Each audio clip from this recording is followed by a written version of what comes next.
In the previous video, we had tables with one variable. We can also have two variables, and we can put that information in a table. We call those tables two-way tables. Let's check an example.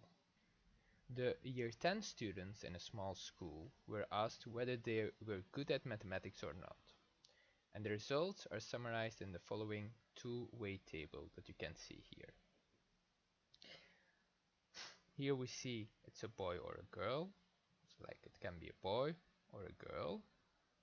They can be good at mathematics or they can be not good at mathematics.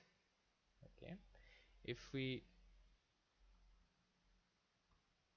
check this number 17, this means that we have 17 boys who are good at mathematics. There's 17 boys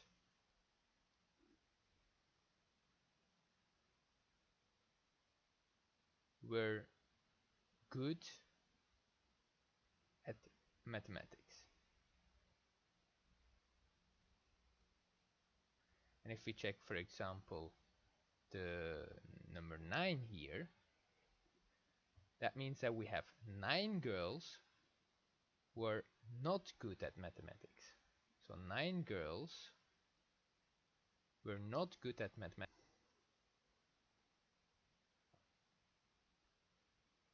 Were not good at mathematics. We can also check the other numbers. This number 8 means that we have 8 boys who were not good at mathematics because the 8 is here in the column of boy and in the row of not good at mathematics. So 8 boys were not good at mathematics. And then the last one, the number 19 here, means that we have 19 girls who were good at mathematics.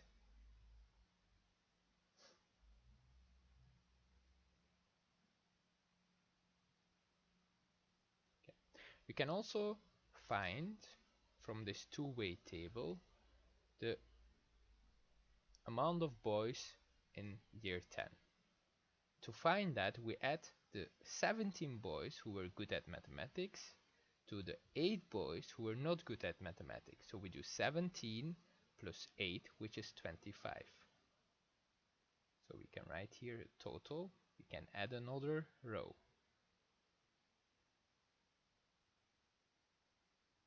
And to find the number of girls in year 10, we add the 19 girls who were good at mathematics with the 9 girls who were not good at mathematics. 9 plus 19 is 28. So we have in total 28 girls in that school, in year 10, sorry. We can also find the number of students who were good at mathematics. To find that, we add the 17 boys who were good at mathematics to the 19 girls who were good at mathematics.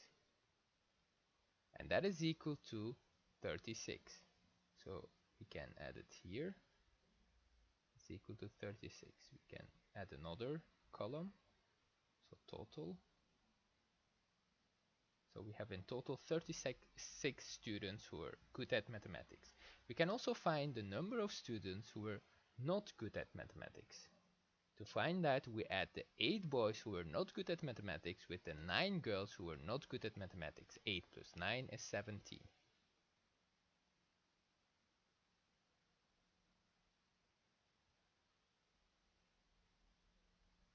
We can also find the number of students in year 10. To find that, we add all of them. So we add the 17 boys who were not good at mathematics with the 19 girls who were, the 17 boys who were good at mathematics with the 19 girls who were good at mathematics plus the 8 boys who were not good at mathematics plus the 9 girls who were not good at mathematics. And if we do that, we find out that it's equal to 53. So that is the total number of students in year 10. We can also find this number by doing the sum of the number of boys and the number of girls. So the 25 plus the 28, which is equal to 53 as well. Or we can also add the number of students who are good at mathematics, so the 36, plus the number of students who are not good at mathematics, so plus the 17, and that is also equal to 53. And here we write the 53. So this is the number of students in year 10. So we can do 36 plus 17 to get 53, or we can do 25 plus 28 to get 53, or we can add like all the numbers here, the 17, 19, 8, or 9.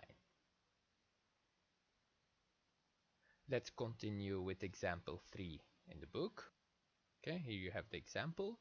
To investigate the breakfast habits of teenagers, a survey was conducted among some students from a high school. The results are shown alongside. So we have the results here. You can see that we have like males, like we have a distinction between males and females, and between students, like teenagers who regularly eats their breakfast and who does not regularly eat their breakfast. Okay, and in A, so we have to use this table to estimate the probability that a randomly selected student from the school is a male. To find that, so the probability that a randomly selected student is a male, to find that, we have to add the number of males who regularly eat breakfast, which is 87. So the number of male teenagers who regularly eat their breakfast, which is 87, plus the number of male teenagers who does not regularly eat their breakfast, which is 68. So the 87 plus the 68. And we have to divide that by the total number of teenagers, which is the sum of all of them. So to continue, maybe it's better to add here another row total, and here another row as well, another column total. Now we can fill in the missing spots. So to find the number of male teenagers, we do 87 plus 68, which is 155. To find the number of female teenagers, we do 53 plus 82, and 92, sorry, which is 145. To find the number of teenagers who regularly eats their breakfast, we do 87 plus 53, which is 140. And to find the number of teenagers who does not eat regularly their breakfast, we do the 68 plus the 92, and that is equal to 160. And to find the total amount of teenagers, we do 140 plus 160, which is 300. We can also do 155 plus 145, that is also equal to 300. Or we can add up the 87, 53, 68, and 92, and that will be equal to 300 as well. And for A, we have to find the probability that the randomly selected student from the school is a male. To do that, we have to find again the relative frequency, and we said that that is equal to the absolute frequency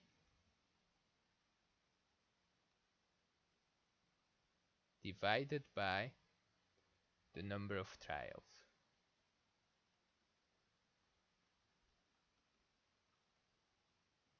Okay, so the absolute frequency is the number of male teenagers in this case, which is the 155 or 87 plus 68, and the number of trials is the total teenagers that we have there, which is 300.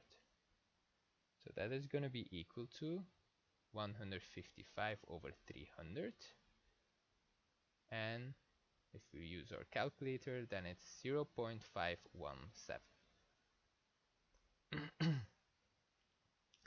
And in B, we have to find the probability that a randomly selected student from the school is a male and regularly eats breakfast. Okay, so it has to, the teenager has to be a male, and he or she has to regularly eat breakfast. Oh, sorry, he has to regularly eat breakfast. So male and regularly eats breakfast.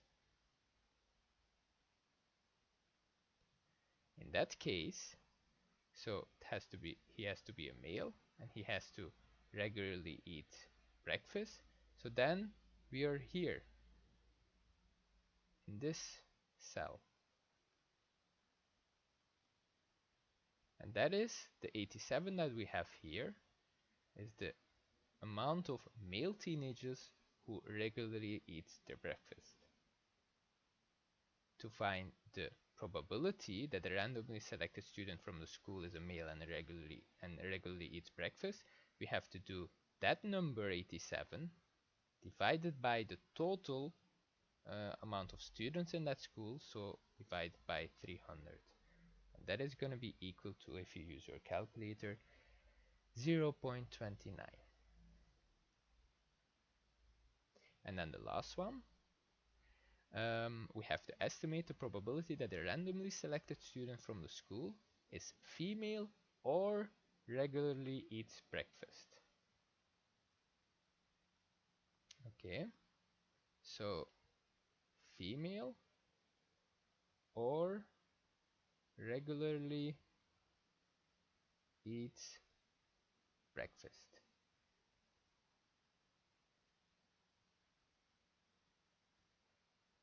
So in that case, females are here and regularly eats breakfast is here. So we have to add up those three cells. So that's going to be equal to 87 plus 53 plus 92 divided by the total amount of students. So divide by 300. So which is 232 over 300. And if we use our calculator, that's going to be equal to 0.773.